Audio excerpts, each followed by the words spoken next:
Hello everyone, welcome to Weather Touch. Guys, this isn't a fleeting chill. This is the kind of setup that locks in and refuses to let go, carrying us straight into the depths of winter. I'm not exaggerating when I say I've got chills just looking at these temperature anomalies, and trust me, by the time October wraps up, a lot of you across the Midwest and Great Lakes will be feeling those chills right outside your front door. As we close out October, things take a sharp turn. The first true blast of Arctic air begins diving south out of Canada, delivering that unmistakable November bite before the calendar even flips. Chicago, Milwaukee, Minneapolis, you're staring down overnight lows plunging into the 20s, with flurries possible by Halloween. Yes, that early. And once this pattern locks in, it doesn't fade. It builds, it strengthens, and it feeds off its own momentum. By early November, the jet stream begins to buckle, and that's when the real action starts. Storm after storm will begin riding that sharp boundary between Arctic cold to the north and lingering warmth to the south, the perfect recipe for powerful snowmakers. This winter is shaping up to be one of those seasons where the storm track stays alive for months. I'm already seeing signs of multiple systems capable of dumping 6 to 12 inches of snow across parts of the upper Midwest, the plains, and the interior Northeast, and that's before Thanksgiving even arrives. This kind of early setup is reminiscent of the legendary winter of 2013 to 2014, the one people still talk about when cities like Cleveland, Buffalo, and Minneapolis were buried again and again by the way. If you'd like a custom forecast for your city or region, drop it in the comments below. I'll reply to as many as I can. And if you enjoy this kind of deep dive forecast coverage, hit that like button and subscribe. It helps more than you know. Now, moving into December, this is when winter really flexes its muscles. Cold air tightens its grip coast to coast, with the central U.S. turning into a deep freezer and the East Coast becoming stormy and volatile. Even areas that rarely see persistent snow, like Nashville, Oklahoma City, and parts of northern Texas could be joining the winter parade this year. Take a look at this map. That deep blue shading over the Midwest and Great Lakes is the Arctic Express settling in. We're talking daytime highs struggling to escape the teens in Minneapolis by early December. Chicago could see its first substantial snowpack building early in the month, perhaps 8 to 12 inches by mid-December. Cleveland, Detroit, Buffalo, you're on deck for a dominant lake effect setup. With the Great Lakes retaining warmth through November, that Arctic blast sweeping over them will ignite massive snow bands. And I mean massive. Some spots along the southeast shores of Lake Erie and Lake Ontario could tally 82, even 100 inches by mid-January if this pattern holds. That's right in line with what we saw during that infamous 2013 winter, when the snowbelts were buried week after week. Meanwhile, out west, the story's just as active, but for entirely different reasons. The Pacific Northwest, Seattle, Portland, Spokane will be under a steady parade of storm systems slamming into the coast, dumping heavy mountain snow across the Cascades. Even Denver, Salt Lake City, and Albuquerque could see several major snow events as this pattern locks into place. Brace yourselves, as the second half of this forecast takes us straight into the heart of a relentless winter season that refuses to back down. By the time we roll through December and January, much of the interior West will be buried under 40 to 60 inches of snow, with totals still climbing as the atmosphere keeps reloading storm after storm.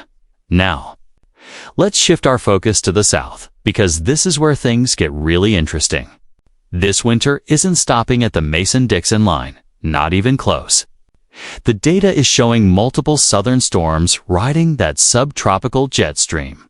And that means parts of the deep south. Yes, even you folks in northern Alabama, Georgia, and the Carolinas could see surprise snow and ice events this year. Remember 2013? when Atlanta turned into an icy skating rink overnight. We could be looking at a similar setup, not identical, but the same kind of atmospheric dynamics for cities like Nashville, Birmingham, and Charlotte. Expect 2 to 4 measurable snow events this season, with total accumulations of 6 to 12 inches, well above normal for those regions. As we transition into January, that's when things get serious. The cold deepens, the snowpack thickens, and the pattern refuses to break. You can see it clearly on the temperature. Anomaly maps those deep purple and pink cores of Arctic air, plunging straight out of the polar circle into the continental U.S. We're talking overnight lows dropping well below zero across the northern plains. Cities like Fargo, Bismarck, and Minneapolis could be staring down -15 to -25 degrees Fahrenheit by mid-January. Even the Ohio Valley, Columbus, Indianapolis, and Pittsburgh could wake up to single-digit temperatures several mornings in a row. And you know what that means? Every passing storm system will bring pure snow, not slush, that dry, powdery, lake-enhanced kind that piles up fast over in New England. The storm train isn't stopping either. Boston, Hartford, and Portland could be in for one of their snowiest seasons of the past decade. Multiple nor'easters look likely between late December and February, with at least 3 major snowstorm opportunities. Boston could close the season near 70 inches, while interior zones like Worcester and Burlington might push 90 inches. And New York City, this could be your redemption winter. After several mild, snow-starved years, 2025 is shaping up to deliver. Expect multiple measurable snowfalls.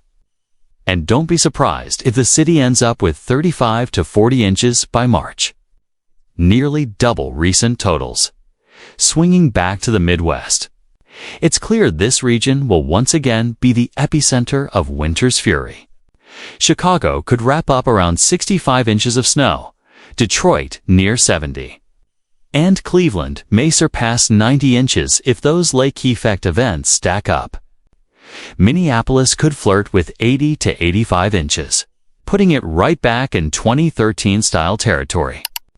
That's how formidable this setup looks right now. Meanwhile, out on the West Coast, the Sierra Nevada is shaping up to be the jackpot zone once again. When heavy Pacific moisture slams into cold mountain air, the result is incredible snowfall totals. 400 to 500 inches in the highest elevations by late February. Mammoth, Tahoe, and Yosemite's upper peaks are all expected to be absolutely buried, setting up a stellar ski season but also raising avalanche concerns. And while February often gives us a brief reprieve, this year looks different. The models suggest that cold air will reload, delivering one final Arctic punch late in the season. Even as we head into March, winter may refuse to surrender. Snowpack could linger across the Midwest and Northeast well into early spring, keeping temperatures well below normal through much of the month. So, to sum it all up, winter 2025 is shaping up to be unforgettable. The kind of winter that tests your furnace, your patience, and your snow shovel. We're talking about a pattern that's colder, snowier, and longer than anything we've seen in recent years. A true throwback to the brutal storybook winter of 2013. And the best part? You won't have to wait long to feel it. The first real Arctic blast is already on the way. Within a week, much of the Midwest and Great Lakes will see overnight lows in the 20s. Maybe even the teens, with snowflakes flying by Halloween weekend. So get ready. Folks, stock up on salt, fire up the snowblowers, and make sure your winter gear's ready to roll. Because once this polar pattern takes hold, it's not letting go anytime soon. This is the kind of winter you'll talk about for years to come. And it all begins right now.